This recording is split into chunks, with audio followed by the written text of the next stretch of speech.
ব্যাপারে সচেতন হয়ে বাড়িতে যাবে। বাড়িতে যাওয়ার পরে তোমার স্ত্রীর চেহারা দেখবে, সন্তানের চেহারা দেখবে, তাদের চেহারা দেখে তুমি দুনিয়ার মায়ায় পড়ে যেতে পারো। তোমার মধ্যে দুনিয়ার মায়া কাজ করতে পারে, কারণ নারীর প্রতি পুরুষের একটা আকর্ষণ আছে না নাই? যুইনা লিন-নাসি হুব্বুশ শাহাওয়াতি মিনান নিসাই ওয়াল বানীন।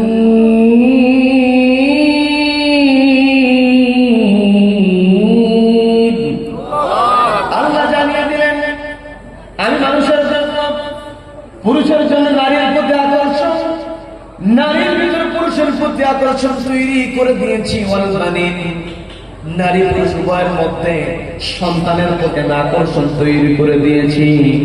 হয়তো ওমর বলতেছেন তুমি যদি বাড়িতে চলে যাও, তোমার স্ত্রীর সঙ্গে সাক্ষাৎ হবে, তোমার সন্তানকে দেখবে, দেখার পরে শয়তানের ধোঁকায় পড়ে তুমি যদি এই জায়গায় হাজির না হও, এই যে দুই বালক আমার কাছে পিতার হত্যার বিচার দিয়েছে, এই দুই বালককে যদি পিতার হত্যার বিচার না দিতে পারি, কিয়ামতের ময়দানে এই দুই বালক যদি আমার বিরুদ্ধে আল্লাহর কাছে অভিযোগ করে, আমি ওমর এক কদম সামনে আগাতে পারবো না।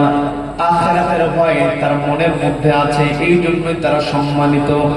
আমি যদি অন্তরের মধ্যে আখিরাতের ভয় রাখতে পারি, আল্লাহর ভয় রাখতে পারি, আল্লাহ জানিয়ে দিয়েছেন আল্লাহ আমাদেরকে সম্মান দেবেন, আল্লাহ আমাদেরকে কবুল করুন। বলেন আমিন, বলেন আমিন।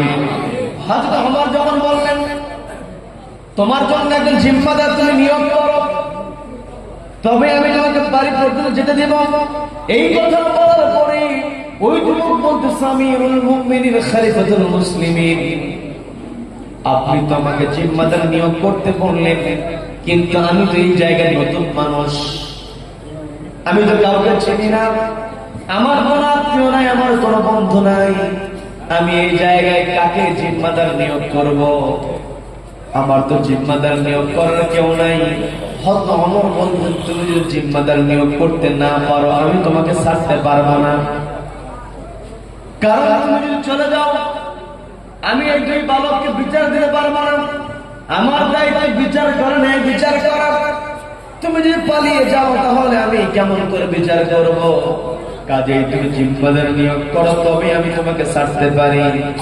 যুবক অনেকটা চিন্তায় পড়ে গেল, কিন্তু পরক্ষণে যুবকের মনের মধ্যে একটা চিন্তা চলে আসলো, সেটা হলো ইন্নামাল মুমিনুনা ইখওয়া। সূরা হুজরাতের মধ্যে আল্লাহ 10 নম্বর আয়াতে জানিয়ে দিলেন একজন মুমিন আরেকজন মুমিনের জন্য ভাই, একজন মুসলিম আরেকজন মুসলিমের জন্য ভাই। শুধু ভাই নয়, এখানে আলেমরা আছেন কাজাসাদিল ওয়াহিদ, মুসলিম জাতি পুরোটাই হলো একটা অঙ্গের মতো। আমার আপনার দেহের একটা অঙ্গে হাতের মধ্যে যদি ব্যথা লাগে, গোটা দেহটাই অস্বস্তি, গোটা দেহের মধ্যে অশান্তি থাকে। যেমন আমরা দেখেছি ফিলিস্তিনের মুসলমান ভাইদেরকে কষ্ট দেওয়া হচ্ছে, ওই ফিলিস্তিনের মুসলমানদের কষ্ট দেখলে আমাদের হৃদয়টা ভেঙে যায়। কথা বলেন ঠিক কিনা? ফিলিস্তিনের মুসলমান ভাইদের কত কষ্ট দেওয়া হয়, আমাদের কলেজে আঘাত লাগার কারণ হলো তারা আমাদের ভাই, তারা আমাদের একটা অঙ্গের মতো। এই যে মহাব্বত, ওই যুবক চিন্তা করলো যে এই জায়গায় যারা আছে এরা তো মুমিন, এরা তো মুসলমান, কাজে আমি একটা সুযোগ নিয়ে নেই। সুযোগটা হলো ওই যুবক দাঁড়িয়ে সবাইকে ডাক দিয়ে বলতেছো আমার ভাইরা, তোমরা তো সব ধরনের কথা তোমরা শুনেছ, আমার তো বিচারটাও হয়ে গিয়েছে, কিন্তু আমি বিচারটাও মেনে নিয়েছি। আমাকে আগামী জুমার দিন পর্যন্ত একজনের সহযোগিতা আমার দরকার। কে আজ আমাকে সহযোগিতা করবে? আগামী জুমার দিন পর্যন্ত কে আমার জিম্মাদারি গ্রহণ করবে? কেউ কেউ সহযোগিতা করবে নাকি? যখন ওই যুবক সবাইকে লক্ষ্য করে ডাক দিয়ে বলতো কে সহযোগিতা করবে, 3 থেকে 4 বার বলেছে, কেউ দাঁড়ায় না। কারণ হলো ওই যুবক যদি হাজির না হয়, ওই যুবকের পরিবর্তে তার ফাঁসির কাজকে ঝুলতে হবে। সকলের মনের মধ্যে জানের ভয় আছে না নাই? আমাদের সকলের অন্তরে জানের ভয় আছে না নাই? আছে না নাই? দেখি তো কারো জানের মধ্যে ভয় নাই, হাত বান্ত কেউ কেউ হাত হয়, জানের ভয় সবার মধ্যে আছে। কি কথা বলে? আছে না নাই? কেউ যখন হাত বাঁধল কেউ যখন দাঁড়ালো না, ওই যুবক তখন চিন্তায় পড়ে গেল, চেহারা তারা মলিন হয়ে গেছে। যুবকের মনের মধ্যে আখিরাতের ভয়টা কেমন, একটু চোখটা বন্ধ করে বোঝার চেষ্টা করবেন। যুবক নিজের মনকে সান্ত্বনা দিতে পারছে না। যুবক মরণের ভয় পায় না। যুবকের মনের মধ্যে একটাই চিন্তা, আমার বাবা যে আমানত আমার কাছে রেখে দিয়েছেন, এই আমানত যদি আমি আমার ভাইদেরকে বুঝিয়ে দিতে না পারি, আমাকে তো জাহান্নামে যেতে হবে। জাহান্নামের ভয় নিয়ে যুবকের চেহারা যখন মলিন হয়ে গিয়েছে, যুবক যখন একেবারে মন মরা হয়ে গিয়েছে, আশা ছেড়ে দিয়েছে, আখিরাতের কথা চিন্তা করে, জাহান্নামের ভয়ের কথা চিন্তা করে যুবক যখন একেবারে ভেঙে পড়েছে, এমন অবস্থায় নবীজির আরেকজন সাহাবীর নাম হল আবু যর গিফারী রাদিয়াল্লাহু তাআলা আনহু, তিনি দাঁড়িয়ে এসে ওই যুবকের পাশে দাঁড়িয়ে বলতেছে, আমার যুবক ভাই, তুমি সত্যবাদী, তুমি আমানতের ব্যাপারে সচেতন, আমি তোমার জন্য জিম্মাদারি নিয়ে নিলাম, আগামী জুমার দিন পর্যন্ত তুমি বাড়িতে যেতে পারবে, আমি তোমাকে সুযোগ করে দেব। যখন আবু যর গিফারী সুযোগ করে দিলেন, হযরত ওমর আবু যর গিফারীকে ডাক দিয়ে বললেন, আবু যর গিফারী, ভালো করে চিন্তা করো, এই যুবক যদি আগামী জুমার দিনে হাজির না হয়, এই যুবকের পরিবর্তে তোমার কিন্তু ফাঁসি কার্যকর হয়ে যাবে, এই যুবকের পরিবর্তে তোমাকে মৃত্যুবরণ করতে হবে। আবু যর গিফারী বলছে, ঠিক আছে, আমার জানা আছে, আমি আমার ভাইয়ের জন্য জিম্মাদারি গ্রহণ করেছি। আরেকটা বর্ণনায় পাওয়া যায়, আবু যর গিফারী জিম্মাদারিটা গ্রহণ করেছেন, এর সঙ্গে আরো যুক্ত করেছেন, বলতেছে, যুবক ভাই, তোমার যে বাহনটা ছিল, তুমি যে উটে করে তুমি পথ চলেছো, সেই উটটা তো মারা গেছে, এখন বাড়িতে কেমন করে যাবে? আমি তোমার জিম্মাদারিও নিলাম, সাথে আমার ঘোড়াটাও দিলাম, তুমি তোমার বাড়ি পর্যন্ত চলে যাও। আল্লাহু আকবার। যুবক খুশি হয়ে গেল, ঘোড়া নিয়ে বাড়ির দিকে রওনা দিয়েছে। বাড়িতে পৌঁছে গেছে, অনেক লম্বা ঘটনা, বিস্তারিত ঘটনার দিকে যাব না, তবে বোঝার জন্য যতটুকু বলা দরকার বলছি। যুবক বাড়িতে গিয়ে স্ত্রীর সঙ্গে দেখা করেছে, ছোট্ট ছেলে ছিল, তাকে আদর করেছে, ভাইয়ের যে আমানত ছিল ভাইদেরকে বুঝিয়ে দিয়ে ওমরের দরবারের দিকে রওনা করেছে। যুবক রওনা দিয়েছে, দিন অতিবাহিত হয়, যুবক রওনা করেছে, এইদিকে দিনের পর দিন চলে যাচ্ছে, জুমার দিন উপস্থিত হয়েছে। হযরত ওমর খুতবা দিবেন, জুমার নামাজের মিম্বারে যখন দাঁড়াবেন, হযরত ওমর খোঁজ নিলেন যুবক উপস্থিত হয়েছে কিনা। হযরত ওমরকে জানানো হলো, এখনো যুবকের কোনো সারা শব্দ নেই, যুবক এখনো উপস্থিত হয় নাই। হযরত ওমর আবু যর গিফারীকে বলেন, আবু যর গিফারী, যুবক এখনো হাজির হয় নাই, জুমার নামাজের পরে ফাঁসি কার্যকর করার কথা আছে, ওই যুবক যেহেতু হাজির হয় নাই, প্রস্তুত হয় না, জুমার নামাজের পরে তোমার মৃত্যুদণ্ড হয়ে যাবে। আবু যর গিফারী কোন প্রকার ভয় পেলেন না, নামাজ আদায় করলেন, নামাজ সম্পন্ন হয়ে গেছে, সবাই নামাজের পর অপেক্ষা করছে, দেখি আবু যর গিফারীর ব্যাপারে হযরত ওমর কেমন সিদ্ধান্ত দেয়। হযরত ওমর নামাজের পরে আবু যর গিফারী রাদিয়াল্লাহু তাআলা কে ডাক দিয়ে বলেন, প্রস্তুত হয়ে যাও। মাইয়াশফা শাফাআতান হাসানাতান ইয়াকুল লাহু নাসীবুম মিনহা ওয়া মাইয়াশফা শাফাআতান সাইয়্যাতান ইয়াকুল লাহু কিফলুম মিনহা। আল্লাহ জানিয়ে দিয়েছেন, কোন মানুষ যদি ভালো কাজের জন্য সহযোগিতা করে, মাইয়াশফা শাফাআতান হাসানাতান, কোন মানুষ যদি ভালো কাজে সহযোগিতা করে, ইয়াকুল লাহু নাসীবুম মিনহা, ওই ভালো কাজে সহযোগিতা করার কারণে ওই ভালো কাজের একটা অংশ তার আমলনামায় যুক্ত করে দেওয়া হয়। বলেন না সুবহানাল্লাহ, সুবহানাল্লাহ। তার মানে এই যে আজকে মাহফিলের আয়োজন করা হয়েছে, এই মাহফিলটা তো ভালো কাজ, আমি আপনি যদি সহযোগিতা করতে পারি,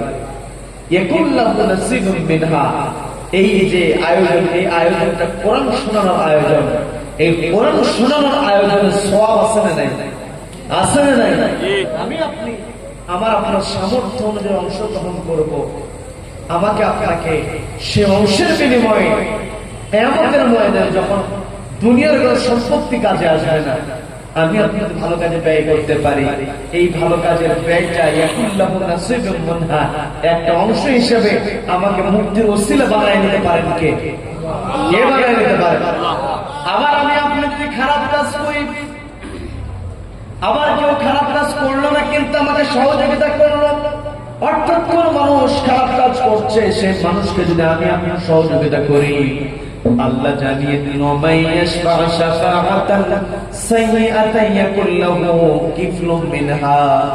অপরাধ করে নাই কিন্তু অপরাধীকে সহযোগিতা করার কারণে একটা অংশ তার আমল নামায় যুক্ত হয়, বলেন নাউযুবিল্লাহ। হযরত ওমর বলতেছেন, ও আবু গিফারি, আমরা ভালো করে জানি, আমাদের জানা আছে তুমি অপরাধ করো নাই, তুমি দুই বালকের পিতাকে হত্যা করেছে ওই যুবক, কিন্তু ওই যুবকের জন্য তুমি জিম্মাদারি গ্রহণ করেছ, কাজে ওই যুবক অপরাধ না করলেও ওই অপরাধটা তোমার ঘাড়ের উপরে চলে এসেছে, তুমি মৃত্যুদণ্ডের জন্য প্রস্তুত হয়ে যাও। হযরত ওমর অর্ডার দিয়ে দিলেন, মৃত্যুদণ্ড কার্যকর হয়ে যাবে। সবাই পিনপতন নীরব হয়ে আছে, কেউ কোনো কথা বলে না, অনেকে আবার কান্নাকাটিও পর্যন্ত করছে, কেউ মনে মনে বলছে, আবার কেউ একটু জোরে বলে ফেলতেছে, আবু যর গিফারি কেন বোকামি করলো, কি দরকার ছিল, চেনা নাই জানা নাই, একটা যুবকের জন্য জিম্মাদারি গ্রহণ করেছে, এখন তো ওই যুবক আসতেছে না, এই যুবক না আসার কারণে অপরাধ না করার পরেও অপরাধের বোঝা তার কাঁধের উপরে চলে এসেছে, আপনার মৃত্যুর মুখোমুখি তাকে যেতে হচ্ছে, এই কথা বলছে। হযরত ওমর অর্ডার দিয়ে দিলেন যে ফাঁসি কার্যকর হয়ে যায়। হযরত আবু যর গিফারি ফাঁসির মঞ্চের দিকে এগিয়ে যায়, বিরক্ত হচ্ছেন নাকি? বিরক্ত হচ্ছেন? আবু যর গিফারি ফাঁসির মঞ্চের দিকে এগিয়ে যায়, একেবারে কাছাকাছি চলে গিয়েছে, ফাঁসি কার্যকর হবে এমন অবস্থায় একজন মাঝখান থেকে চিৎকার দিয়েছে। চিৎকার যখন দিয়েছে, সবাই আবু যর গিফারির দিকে না তাকিয়ে চিৎকারকারীর দিকে তাকালো, তাকিয়ে বলছে, কি ব্যাপার, তুমি চিৎকার করার কারণটা কি, কেন তুমি চিৎকার করো? ওই চিৎকারকারী জবাব দিয়ে বলতেছে, তোমরা তো সবাই আবু যর গিফারির দিকে তাকিয়ে আছো, দেখো দূরের মরুভূমির মধ্যে কে যেন ঘোড়া দাঁড়ে এগিয়ে আসতেছে, ঘোড়ার সওয়ারিকে দেখা যায়, হয়তো ওই ঘোড়ার সওয়ারিটা যুবক তো হলেও হতে পারে, আমরা একটু অপেক্ষা করি, আর যদি ওই ঘোড়ার সওয়ারি যুবক নাই হয়, অন্তত অপেক্ষা করে তারপরে আবু যর গিফারির মৃত্যু কার্যকর হোক। হযরত ওমরের কাছে দাবি পেশ করা হলো, আমিরুল মুমিনিন খলিফাতুল মুসলিমিন, আপনি একটু অপেক্ষা করার অনুমতি আমাদেরকে দিয়ে দেন, আমরা একটু অপেক্ষা করি, ওই ঘোড়াওয়ালা উপস্থিত হোক, এরপরে আবু যর গিফারির মৃত্যুদণ্ড কার্যকর হোক। হযরত ওমর অনুমতি দিয়ে দিলেন, ওই ঘোড়ার সওয়ারি এগিয়ে আসতেছে, একের পর এক এগিয়ে আসতেছে, যত কাছে চলে আসে চেহারাটা স্পষ্ট হয়ে যায়, একেবারে কাছাকাছি যখন চলে এসেছে, ওই ঘোড়ার উপর থেকে ঘোড়ার সওয়ারি দ্রুত লাফ দিয়ে নেমে এসে আবু যর গিফারির হাতটা ধরে বলতেছে, ভাই আমি তোমাকে কষ্ট দিয়েছি, আমার জন্য তোমাকে পেরেশানিতে পড়তে হয়েছে, আমার জন্য তুমি চিন্তাই করেছো, আর তোমাকে মরতে হবে না, আমি আমার জীবন নিজের জীবন দেওয়ার জন্য নিজেই প্রস্তুত হয়ে গেছি। আল্লাহু আকবার, আল্লাহু আকবার। যুবক হাজির হয়ে গেছে, বলতেছে, ভাই আবু যর গিফারি, আমার তো দেরি করার ইচ্ছা ছিল না, কিন্তু পথের মধ্যে ঘোড়াটার সমস্যা হওয়ার কারণে দেরি হয়ে গিয়েছে, এই যে দেরি হলো, তোমাকে ফাঁসির মঞ্চের দিকে নিয়ে যাওয়া হচ্ছে, তুমি চিন্তায় পড়েছো, তোমাকে আমি পেরেশানিতে ফেলে দিয়েছি, এই যে তোমাকে আমি কষ্টের মধ্যে ফেলেছি, ভাই তুমি আমাকে মাফ করে দাও। কেমন ইমান তাদের মধ্যে ছিল, কেমন সততাদের মধ্যে ছিল। আবু যর গিফারি তিনি কিছুই বলছেন, চুপ করে আছেন। এমন অবস্থায় ওই যুবক হযরত ওমরকে লক্ষ্য করে বলতেছেন, আমিরুল মুমিনিন, আমার বিচার সম্পন্ন হইতে সময় আমি বিলম্বিত হয়েছে, দেরি হয়ে গিয়েছে, আরো দেরি হোক এটা আমি চাই না, কারণ আপনি বিচার ফায়সালা করেন আল্লাহর বিধান দিয়া, আল্লাহর বিধানের আলোকে আমার মৃত্যুদণ্ড হবে, আমার এতে কোনো আপত্তি নেই। আমি আগে জানিয়েছিলাম, সময় তো পেরিয়ে গিয়েছে, আরো সময় ক্ষেপণ হোক, আরো সময় চলে যাক, এটা আমি চাই না। আপনি অর্ডার দিয়ে দেন দ্রুত যেন আমার মৃত্যুদণ্ড কার্যকর হয়ে যায়। এই কথা বলে আবু জাহল গিফারীকে সরিয়ে দিয়ে ওই যুবক কি করলো, ফাঁসির মঞ্চের দিকে এগিয়ে যায়। এমন অবস্থায় ওই যে দুই ভাই বিচার দিয়েছিল, ওই দুই ভাই গিয়ে ওই যুবকের সামনে দাঁড়িয়ে বলতেছে, কোথায় যাও? ওই ফাঁসির মঞ্চের দিকে যাওয়ার পূর্বে তোমার সঙ্গে একটু কথা আছে, বলেন আল্লাহু আকবার। কারণ যারা মামলা করেছে ফাঁসি কার্যকর হবে, তারাই ভাই আসামির সামনে দাঁড়িয়ে বলছে, আগেই তোমাকে ফাঁসির মঞ্চের দিকে যেতে দেবো না, কিছু কথা তোমার সঙ্গে বললাম। আল্লাহু আকবার, আল্লাহু আকবার। এই যে ঘটনাটা আমি বলছি, এই ঘটনাতে শিক্ষা আছে না নাই? আছে না নাই? এই যে যুবক, তার তো টকবকে শরীর, দুনিয়াতে বেঁচে থাকার আকাঙ্ক্ষা কার না আছে? যদি একটু অসুস্থ আমরা হয়ে যায়, নিজের জমি বিক্রি করে এমন অবস্থা হয়, বেঁচে থাকার জন্য আমরা চিকিৎসার জন্য অনেকে নিজের বাড়িটাও পর্যন্ত বিক্রি করে দেয়, যে না যদি বেঁচে থাকা যায়। বেঁচে থাকার আকাঙ্ক্ষা সবার মনের মধ্যে আছে না নাই? কিন্তু বেঁচে আমরা থাকবো, যতদিন বেঁচে থাকবো আমার টার্গেট থাকতে হবে আল্লাহকে সন্তুষ্ট করা। দুনিয়ার মনের পিছনে দৌড়ানো যাবে না। আবার এই জীবনটা আমার আপনার যাবে, এই জীবন যদি আল্লাহ সন্তুষ্ট দিয়ে দিতে পারি, আল্লাহর কথা দিতে পারি, তাহলে সেটাও সার্থকতা। কি কথা বলেন? যদি আমরা বেঁচে থাকি তবু আল্লাহকে সন্তুষ্ট করার চেষ্টা করব। আবার যদি আল্লাহর পথে চলতে গিয়ে আমাকে মরতে হয়, মরবো তবু কার সন্তুষ্টির জন্য। যারা মুমিন হয় তারা মরণকে কখনো ভয় পায় না। মুমিনের মনের মধ্যে, মুসলিম প্রকৃত মুসলিমের মনের মধ্যে কি মরণের ভয় থাকতে পারে? থাকতে পারে। নবীজির একজন সাহাবী ছিল, তার বয়স ছিল একেবারে কম। আমার সামনে বসে আছে, কয়েকজনকে আমি দেখতে পাচ্ছি একেবারে ছোট মানুষ। নবীজির একজন সাহাবী ছিল, নাম হলো রাফি ইবনে খাদিজ রাদিয়াল্লাহু তাআলা। বদর যুদ্ধের সময় তার বয়স ছিল 14 বছর। 14 বছর বয়সী সাহাবী। বদর যুদ্ধের ডাক যখন চলে এসেছে নবীজির কাছে, হাজির হয়ে বলতেছে, ইয়া রাসূলুল্লাহ, ইয়া হাবিবাল্লাহ, আমি আপনার সঙ্গে বদর যুদ্ধে যেতে চাই। নবীজি মুস্কি হাসি দিয়ে বলতেছে, তোমার বয়স একেবারে কম, ছোট মানুষ, কেমন তুমি যুদ্ধের ময়দানে যাবে? তোমার যুদ্ধের ময়দানে যাওয়ার দরকার নাই, তুমি বাড়ি চলে যাও। তোমার বয়স যখন হবে, যুদ্ধে যাওয়ার উপযুক্ত যখন তুমি হবে, তোমাকে আমি ডেকে নেব। এই কথা বলে যখন আপনারা মনে করছেন হুজুর একটা ঘটনা বলতে বলতে আরেকটার দিকে চলে যাবে। কোন ছেলে? কোন ছেলে? হ্যাঁ, ও যুবক, এটা শুনবেন? যুবক, হ্যাঁ হ্যাঁ, ওটাও শেষ হবে। মুরব্বীরা সচেতন আছে, বলেন আল্লাহু আকবার, আল্লাহু আকবার।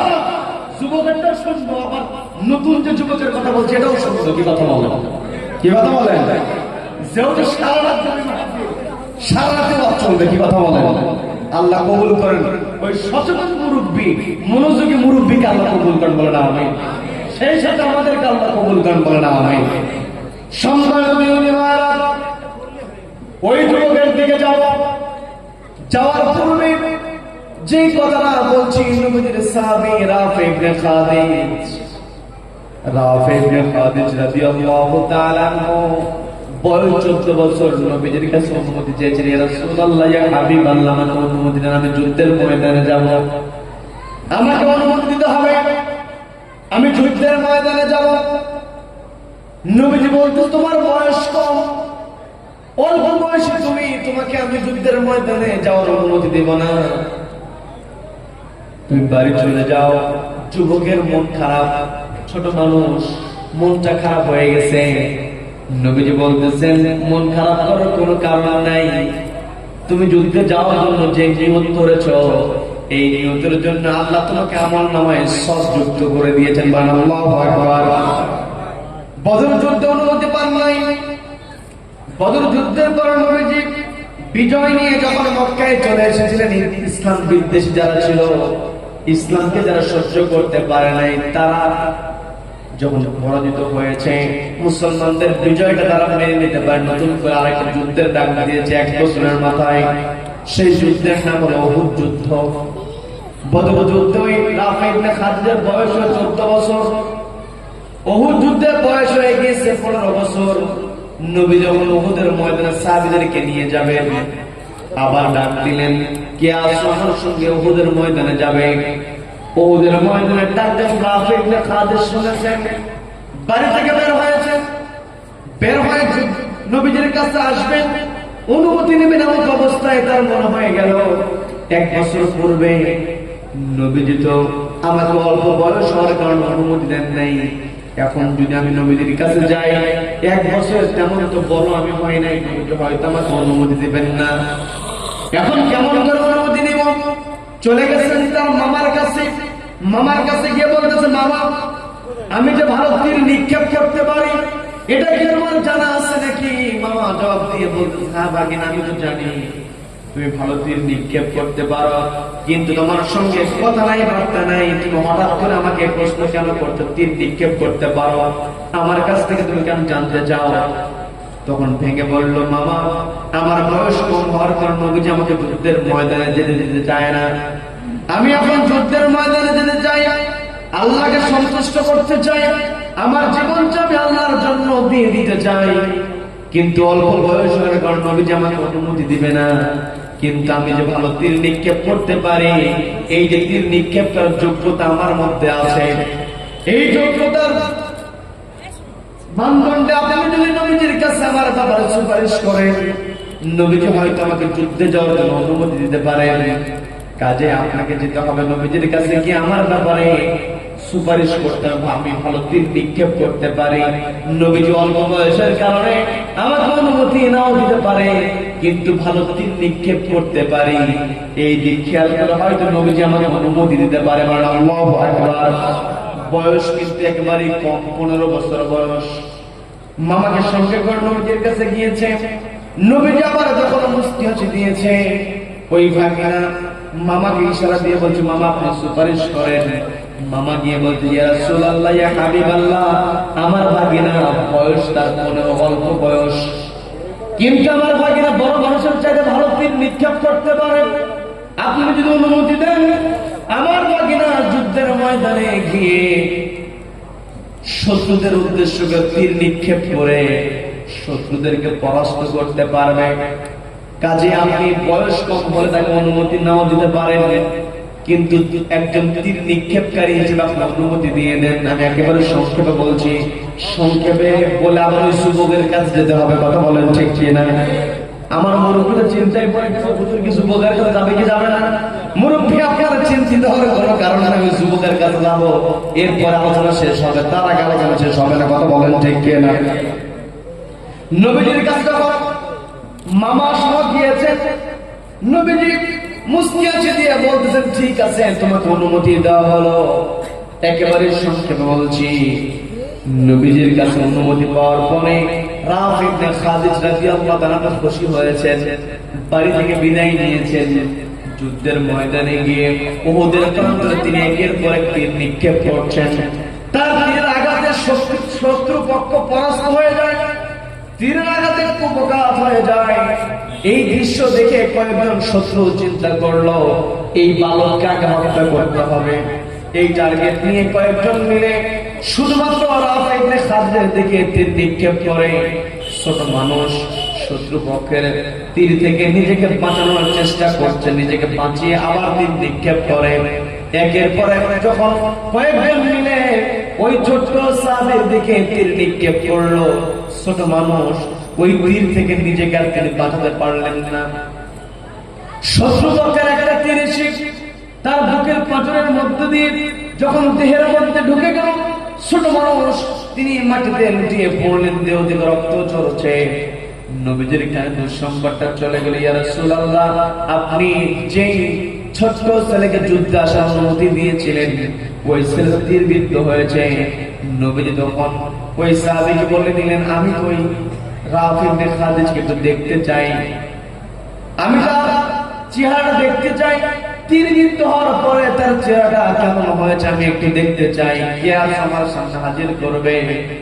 দুই তিনজন মিলে ওই রাফি ইবনে খাদিজকে খুঁজে বের করে কোলে করে নবীজির সামনে হাজির করলেন। নবীজি রাফি ইবনে খাদিজকে যখন মাটিতে রাখতে নিয়েছে, নবীজি বলতেছেন, তোমরা মাটিতে রেখো না, ওই রাফি ইবনে খাদিজকে আমার কোলের মধ্যে দিয়ে দাও। আল্লাহু আকবার। নবীজির কোলের মধ্যে নবীজি তার মাথার উপরে রাফি ইবনে খাদিজের মাথাটা রাখলেন। নবীজির উরুর মধ্যে যখন রাফি ইবনে খাদিজ মাথাটা দিয়েছে, রাফি ইবনে খাদিজের চোখ বেয়ে পানি পড়ছে। নবীজি বলতেছেন, ও রাফি, কি দরকার ছিল?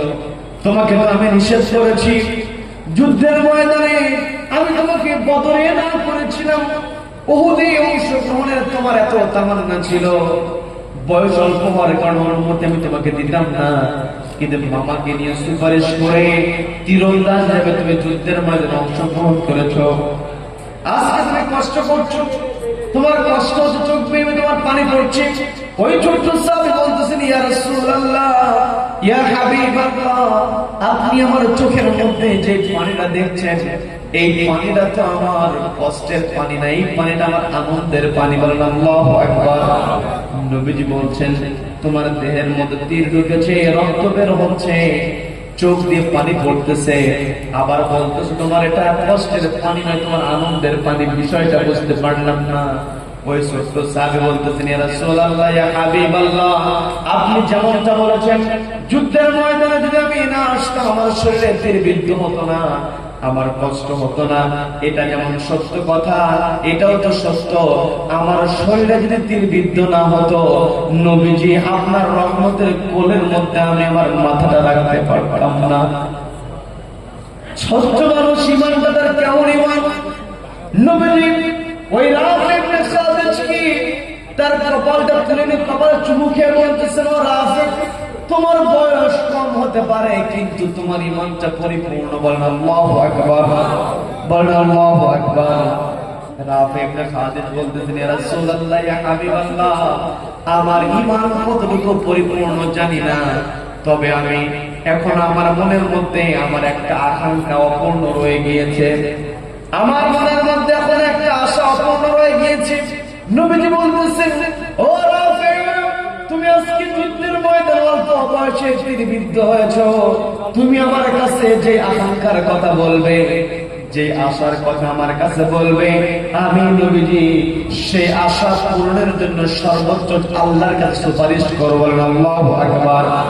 বলো তোমার কি আশা? ছোট্ট মানুষ বলতেছি, ইয়া রাসূলুল্লাহ, ইয়া হাবিবাল্লাহ,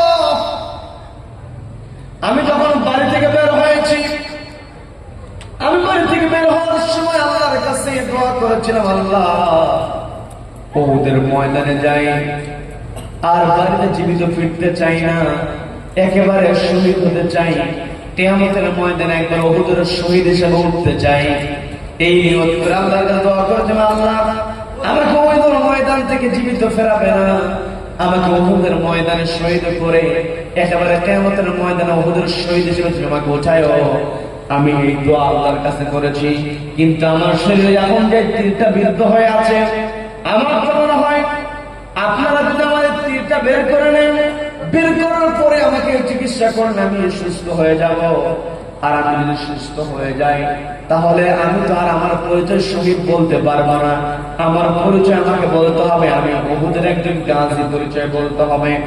নবীজি বলতেছেন, তোমার যেহেতু উহুদের শহীদ হওয়ার আকাঙ্ক্ষা, উহুদের শহীদ হওয়ার পথ তোমার জন্য এখনো খোলা আছে, সেটা হলো আমি তোমার শরীর থেকে যে তীরটা বিদ্ধ হয়েছে, ওই তীরটা বের করতে পারবো দুইটা উপায়ে। সবাইকে বলবো কয়টা উপায়? সবাইকে বলবো কয়টা উপায়? উপায় দুটো শুনবেন, শুনবেন তো? এই কারা কারা শুনবেন হাত উঠান। যদি কেউ হাত উঠানো বাদ থাকে, আরো যুবকের কথা শুনবেন না? যুবকের কথা সহ যুবকের কথা তো শুনবেন তো? দেখে হাত উঠান, দেখে হাত, দুই হাত, দুই হাত। আল্লাহ আমাদের সকল কবুল করবেন, আমিন। আমার মুখে বিরাট করে গেছে, হাত উঠাচ্ছেন। মুরব্বী রাগ করেন না, বলবো যুবকের ঘটনা বলবো বলবো, বিরক্ত হবেন? বিরক্ত হবেন? যুবকের ঘটনা, যুবক কি করলো, গিয়ে বলতেছে দাঁড়াও, ফাঁসির মঞ্চের দিকে যাবা। জি,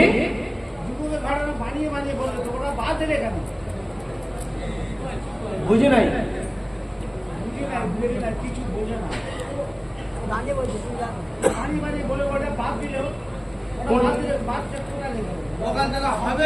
ওখান থেকে আবার শুরু হবে তো। আচ্ছা, হযরত ওমরের দরবারে, হযরত ওমরের দরবারে যখন ওই যুবক চলে যাচ্ছে ফাঁসির মঞ্চের দিকে, ফাঁসির মঞ্চের দিকে যখন এগিয়ে যায়, মুরব্বী আপনাদের দলিলের প্রয়োজন হয় আলোচনার সঙ্গে শেষে আমার সঙ্গে দেখা করবেন, দলিল আপনাকে দিয়ে দেব। যুবক যখন এগিয়ে যাবে ফাঁসির মঞ্চের দিকে, এমন অবস্থায় দুই বালক এসে বলতেছে কোথায় যাও? ফাঁসির মঞ্চের দিকে যাবে, এর পূর্বে তোমার সঙ্গে একটু কথা বলতে চাই। এই কথা বলে যখন থামিয়ে দিয়েছে, প্রশ্ন করা হলো তোমার তো সুযোগ ছিল, তোমার তো সুযোগ ছিল, তুমি তো বাড়িতে গিয়েছিলে, তুমি এখানে না আসলেও পারতে, তুমি যদি না আসতে আমরা বিচার পেয়ে যেতাম, আমিরুল মুমিনিন তিনি বিচার দিয়ে দিতে পারতেন, কারণ তোমার পরিবর্তে আবু যর গিফারি জিম্মাদারি গ্রহণ করেছে, আবু যর গিফারি জিম্মাদারি নিয়েছে, তোমার পরিবর্তে ফাঁসি কার্যকর হয়ে যেত, আমরা বিচার পেয়ে যেতাম। হয়তো ওমর তার বিচারটা আমাদেরকে দিয়ে দিতেন, মাঝখান দিয়ে তোমার জন্য সুযোগ ছিল বেঁচে থাকার, কিন্তু তুমি এই জায়গায় হাজির হয়েছো মানে মরণের জন্য হাজির হয়েছো। তুমি যুবক মানুষ, তুমি পালিয়ে বাঁচতে পারতে কিছুদিন, কিন্তু জীবনের মায়া ত্যাগ করে তুমি যে হাজির হয়েছো, এর কারণটা কি? ওই যুবক এখন জবাব দিয়ে বলতেছে, কারণ যদি তোমরা আমার কাছে জানতে চাও, কারণ যদি আমার কাছ থেকে শুনতে চাও, সেটা হলো আমি যখন সবার মধ্যে আমার সাহায্যের জন্য আবেদন করেছিলাম, তখন আমি আমার নিজের পরিচয় দিয়েছিলাম আমি হলো মুসলিম। আমি আমার নিজের পরিচয় দিয়েছিলাম মুসলিম। মুসলিম পরিচয় দিয়ে আমি ওয়াদা করেছিলাম জুমার নামাজের পূর্বে আমি হাজির হয়ে যাব। আমি ওয়াদা করেছিলাম, আমার পরিচয় ছিল আমি মুসলিম। আমি মুসলিম হিসেবে যে ওয়াদা দিলাম, এখন আমি যদি মুসলিম হয়ে ওয়াদা দিয়ে যদি হাজির না হয়, আর আমার পরিবর্তে আবু যর গিফারির ফাঁসি যদি কার্যকর হয়ে যায়, আবু যর গিফারির ফাঁসি কার্যকর হয়ে যাবে, নিরপরাধ মানুষ ফাঁসির রশিতে ঝুলে যাবে, মৃত্যুদণ্ড হয়ে যাবে। এই যে আমি মুসলিম হিসেবে ওয়াদা দেওয়ার পরে, আমি মুসলিম হিসেবে আরেকজন মুসলমানের কাছ থেকে সহযোগিতা নেওয়ার পরে আমি যদি হাজির না হই, তাহলে একটা ইতিহাস রচিত হয়ে যাবে যে মুসলিম যুবক ওয়াদা করেছিল, ওয়াদা পূরণ করে নাই, আরেকজনকে জিম্মাদার নিয়োগ তাকে মেরে ফেলে দিয়েছে। এই যে মুসলিম জাতির একটা কলঙ্ক যুক্ত হোক, আমি মুসলিম জাতিকে কলঙ্ক মুক্ত রাখার জন্য মুসলিম জাতি ওয়াদা পালন করে, মুসলিম জাতি যে ওয়াদা ভঙ্গ করে না এটা প্রমাণ করার জন্য নিজের জীবনের মায়া ত্যাগ করে এই জায়গা হাজির হয়েছে। আল্লাহু আকবার। যুবকের সঙ্গে আরেকটা কথা বলে দিলাম, আমি আজকে দুনিয়াতে ওয়াদা করেছি, মৃত্যুকে ভয় করে যদি আমি পালিয়ে থাকি, ওয়াদা যদি আমি ভঙ্গ করি, দুনিয়াতে ওয়াদা ভঙ্গ করার কারণে আমাকে থাকতে হবে জাহান্নামের মধ্যে। আমি ওয়াদা ভঙ্গ করে পালিয়ে বেরিয়ে হয়তো হালকা কিছু অল্প দিনের জন্য আমি হায়াত পাবো, আমি নিজেকে বাঁচাতে পারবো, কিন্তু একটা সময় তো আমাকে মরণ আমাকে ছাড়বে না, মরণ আমাকে আঁকড়ে ধরবে। কাজে আমি চিন্তা করেছি এই দুনিয়া থেকে আমাকে তো মরতেই হবে, চলে যেতেই হবে, কাজে আমাকে আমার ওয়াদা পূরণ করতে হবে। কারণ ওয়াদা খেলাফকারী হলে আমি হয়তো জাহান্নামী, জাহান্নামকে ভয় করে আমি হাজির হয়েছি। আল্লাহু আকবার, আল্লাহু আকবার। এই কথা যখন যুবক জবাব দিয়ে দিল, আরেকজনকে আবু যর গিফারি রাদিয়াল্লাহু তাআলাকে প্রশ্ন করতেছেন, আবু যর গিফারি, ও আবু যর গিফারি, তুমি চেনো না জানো না একজন যুবকের জন্য জিম্মাদারি গ্রহণ করেছ, আর একটু যদি দেরি হতো তাহলে এই যুবক যদি আরেকটু দেরি করে আসতো, আর এক মুহূর্তে যদি অতিক্রম হয়ে যেত, তাহলে প্রমাণ তো ফাঁসি কার্যকর হয়ে যেত। তুমি যখন এই যুবকের জন্য জিম্মাদারি গ্রহণ করেছ, তখন তুমি ভালো করেই জানতে এই যুবক হাজির না হলে তোমাকে মৃত্যুবরণ করতে হবে। তুমি নিজের জীবনের মায়া ত্যাগ করে তুমি কেন এই যুবকের জন্য জিম্মাদারি গ্রহণ করেছো? কারণটা একটু বলো, আপনারা শুনবেন শুনবেন, কিন্তু শোনার আগে একটু কষ্ট দিব আপনাদেরকে। বলবো ওই দিকে রাফে ইবনে খাদিজ নবীজির কোলের মধ্যে মাথা রেখে দিয়েছে, মনে করছেন আমি ভুলে গেছি না, এখন দাড়ি বস্ত পাকে নাই, এখন ইঙ্গন আছে ভুলি নাই, বলবো ইনশা।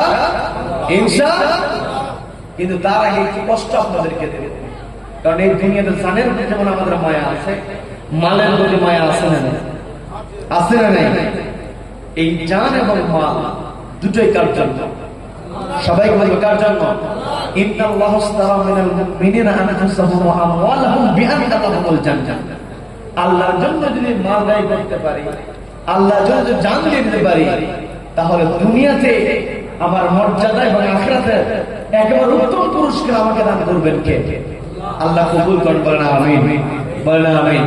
এই যে মাহফিলের আয়োজন করা হয়েছে, এই মাহফিলে একটা খরচ আছে না নাই? এই খরচটা কি অন্য এলাকার মানুষ দিবে নাকি আপনাদেরকে দিতে হবে? এটা আপনাদেরকেই দিতে হবে। এই পৃথিবীতে যেই দিন আমরা আগমন করেছিলাম, বিরক্ত হবে? বিরক্ত হবে না? ঘটনা থেকে যাবো, আমি আপনাদেরকে বলছি ঘটনা ফিনিশিং দিয়ে শেষ করবো, ফিনিশিং দিয়ে শেষ করবো, ওটা নিয়ে আপনাদের চিন্তা করার দরকার নেই। আমি ফিনিশিং চিনবো, কিন্তু এর পূর্বে এই যে সুন্দর আয়োজন, এই আয়োজনে আমাদের অংশগ্রহণ করার দরকার আছে না নাই? এখন কোন ভাইটা আছেন যে আমার কাছে হুজুর আমি এত টাকা দেবেন, পরিমাণটা বলবো যে আপনি এসেছেন, আমি মুসাফির মানুষ, হয়তো আমার তেমন আমল থাকতে পারে না, আমার তেমন আমি আমল করতে পারি না, কিন্তু আমি তো সফর করেছি, এটা তো সত্য কথা, কি কথা বলেন? আর মুসাফিরের তো দোয়াটা আল্লাহ ফেরায় দেন না। আমি আপনার জন্য দোয়া করবো, আপনি আমার জন্য দোয়া করবেন। আমরা এখানে বসেছি, এত সুন্দর আয়োজন, এই আয়োজনটা 63তম বার্ষিকী, মানুষ আজ 63 বছর মানুষ বাঁচেই না, কি কথা বলে? এই 63 বছর হলো মাহফিলটা চলছে, এই যে ছেলে পেলেদের মাথায় পাগড়ি দিয়ে দেওয়া হলো। এই পৃথিবীতে সবচাইতে সম্মান হলো কোরআনের কাছে, কি কথা বলে? দেখবেন কোরআনের সঙ্গে কোরআনটাকে ঢেকে রাখার জন্য আমরা গিলাফ তৈরি করি, আমরা জুরদান তৈরি করি, বিভিন্ন জায়গায় বিভিন্ন কথা বলে, অর্থাৎ কোরআনটাকে ঢেকে রাখার জন্য কাপড়ের টুকরা দিয়া একটা গিলাফ তৈরি করা হয়। বাজার থেকে কাপড় কিনে নিয়ে আসে, সেই কাপড়ের দাম খুব বেশি হলে 50 থেকে 100 টাকা হবে, এর চেয়ে বেশি দামে কাপড় কিন্তু লাগে না। কিন্তু ওই কাপড় কোরআনের সংস্পর্শে আসার পরে আমি আপনি হয়তো কোরআন পড়ছি, গরমের দিন মাথার উপরে ফ্যান চলছে, ওই গিলাফটা টেবিলের উপরে রেখেছি, ফ্যানের বাতাসে গিলাফটা মাটিতে পড়ে গেছে, এটা দেখার পরে আমরা কি করি? যদি গিলাফটা পড়ে যায় ফ্যানের বাতাসে, আমরা যে কোনো মাটিতে পড়ে যদি থাকে, আমরা দুনিয়ার সব কাজ বাদ দিয়ে দৌড়ে গিয়ে ওই গিলাফটাকে মাটি থেকে উঠিয়ে চুমুকে মুখে জড়িয়ে ধরে, কি কথা বলেন? কি কথা বলেন? পক্ষান্তরে কোনো বড় যদি বিয়ে করতে যায়, শেরওয়ানি কেনে, শেরওয়ানি কেনে না? এই শেরওয়ানি সর্বোচ্চ দামে, অর্থাৎ বরের যেমন সামর্থ্য অনুযায়ী শেরওয়ানি সে কেনে। এখন বিয়ের দিনে মনের বাড়ি থেকে যাবে, এখন শেরওয়ানিটা পড়তে গিয়ে যদি মাটি থেকে পড়ে যায়, আর ওই বর যদি শেরওয়ানি মাটি থেকে উঠায় সুমুখে বুকে জড়িয়ে ধরে, মানুষ বলে যে বিয়ের মধ্যে মাথা নষ্ট হয়ে গেছে, ওই তার যে শেরওয়ানি আছে সে শেরওয়ানি চুমা খায়। পক্ষান্তরে গিলাফ যদি মাটিতে পড়ে থাকে, ওটা যদি কেউ চুমু না খায়, মাটি থেকে যদি না উঠে বুকে জড়িয়ে না ধরে, মানুষ তাকে বলবে বেয়াদব, কথা বলেন ঠিক কি না? দেখেন অল্প দামে ভৎসনা করবে, তাকে তিরস্কার করবে, অথচ তার শেরওয়ানির দাম কত? সেই তুলনায় যে গিলাফ, ওই গিলাফের কাপড়ের দাম কম, কিন্তু গিলাফের কাপড়ের দাম কম হতে পারে, কিন্তু গিলাফের সংস্পর্শ লেগেছে কোরআনের সঙ্গে। আল্লাহু আকবার। কাজে কোরআনের সংস্পর্শ যারা আসবে তাদের মর্যাদাটা বৃদ্ধি করে দেন কে? এই মাদ্রাসার ছাত্ররা পাগড়ি নিল, এই যে পাগড়ি নিয়েছে এই প্রতিষ্ঠানের জন্য, এই যে মাহফিলের আয়োজন করা হয়েছে, মাদ্রাসার কাজগুলো চলছে, এগুলো সংস্কারের জন্য যদি আমরা অংশগ্রহণ করতে পারি, এই যে হয়তো আমি আপনি দুদিন থাকবো না, যতদিন পর্যন্ত মাদ্রাসা থাকবে, হয়তো আপনি এক ব্যাগ সিমেন্টের জন্য টাকা দিয়েছেন, আপনি হয়তো এক ট্রলি পানির জন্য টাকা দিয়েছেন, আপনি দিয়েছেন অল্প পরিমাণ, অর্থাৎ আপনার যেমন সামর্থ্য তাবুক যুদ্ধে আবু বকর রাদিয়াল্লাহু তাআলা বিশাল পরিমাণ দান কিন্তু তিনি করেন নাই, অল্প পরিমাণ দান করেছেন, কিন্তু সামর্থ্য অনুযায়ী সর্বোচ্চ দান করেছেন। যার কারণে তার পরিমাণ কম ছিল, কিন্তু সামর্থ্য অনুযায়ী পরিমাণ কম, কিন্তু এই পরিমাণটাকে আল্লাহ সবার যাতে বেশি বৃদ্ধি করে দিয়েছিলেন। বলেন আল্লাহু আকবার, বলেন আল্লাহু আকবার। কাজে যার যেমন সামর্থ্য হবে সামর্থ্য অনুযায়ী দিবেন। এটাকে মনিরুজ্জামান আজকে একজন মা 1000 টাকা, একটু বলেন মারহাবা, মারহাবা। আমার মায়ের 1000 দানকে আল্লাহ কবুল করেন, বলেন আমিন। মায়ের দানকে আল্লাহ নাজাতের ওসিলা হিসেবে কবুল করেন, বলেন আমিন। মাকে আল্লাহ রাব্বুল আলামিন রহমতের চাদরে ঢেকে রাখেন, বলেন আমিন। একটু জিকির করি, লা ইলাহা